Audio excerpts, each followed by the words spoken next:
भीगी डायरी सफ़ा नंबर 35। कल उसका जन्मदिन था। पिछले बरस की याद अभी तक दिल पर लिखी हुई है। आधी रात को मैंने सबसे पहला मैसेज भेजा था, खुश रहो, हंसती रहो, दुनिया की हर खुशी तुम्हें मिले। और कल वही रात थी, वही लम्हा था, मगर मेरे हाथों ने मोबाइल नहीं उठाया।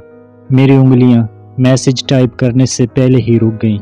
क्यों करूं, जब मेरी कोई हैसियत ही नहीं, जब मेरी मोहब्बत, मेरी चाहत, मेरे जज्बे सब उसके नज़दीक बेवकूफ़ हैं, तो फिर मेरी बर्थडे विश की क्या कीमत होगी। दिल बार बार कहता, चलो एक बार फिर कर दो, शायद वो बदल गई हो, शायद वो इस बार जवाब दे। मगर अक्ल ने तंजिया हंसी के साथ रोका। क्या बदले में फिर वही नज़रअंदाजी नहीं मिलेगी? क्या फिर वही खामोशी नहीं लौटेगी? मैं अपनी मोहब्बत का मजाक मजीद नहीं बनवा सकता। इस बार अपनी खामोशी को ही सालगिरह का तोहफा बना लिया। खामोशी भी कभी कभी सबसे ऊंचा जवाब बन जाती है। कभी कभी एक अनकहा लफ्ज़ हजारों कहे हुए जुमलों पे भारी पड़ता है। शायद वो मेरा पैगाम ढूंढ रही हो, शायद उसकी स्क्रीन बार बार जलती बुझती रही हो, शायद वो लम्हा लम्हा सोचती रही हो, इस बार वो क्यों खामोश है। अगर वाकई ऐसा हुआ होगा तो यकीनन मेरी खामोशी ने उससे मेरी मौजूदगी से ज़्यादा मेरी याद दिलाई होगी। दिल में अजीब सा कर्ब था।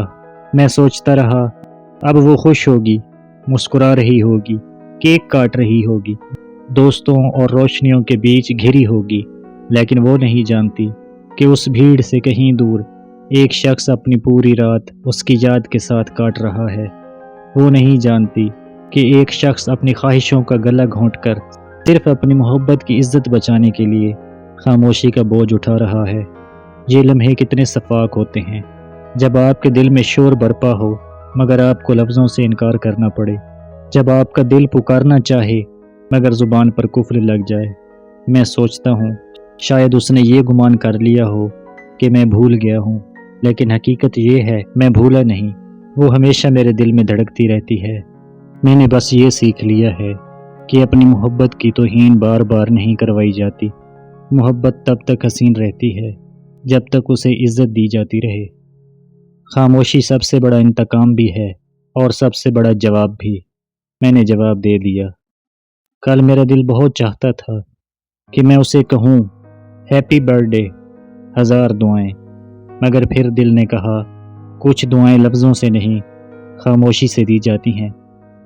आज का ये सफ़ा लिखते हुए मुझे महसूस हो रहा है कि खामोशी बाज़ औक़ात सबसे कीमती तोहफ़ा बन जाती है। कल मैंने लफ्ज़ों का तोहफ़ा नहीं दिया, मैंने सिर्फ़ अपनी याद का तोहफ़ा दे दिया, खामोशी का तोहफ़ा दे दिया। और शायद यही तोहफ़ा मेरे वजूद की सबसे सच्ची पहचान है।